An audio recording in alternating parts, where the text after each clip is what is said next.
Judy, your husband has a really nice car. Thanks. It's a lot better than mine, and it's new. Where are you going? We're going to visit my sister in the city. I didn't know your sister lives in the city. When did she move there?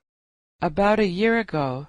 She lives in an apartment on 3rd Street, across from the public library. I see. It's almost 5 now. Don't you think there will be a lot of traffic? Oh, we're not driving. We're going to take the subway. The subway only takes about 20 minutes.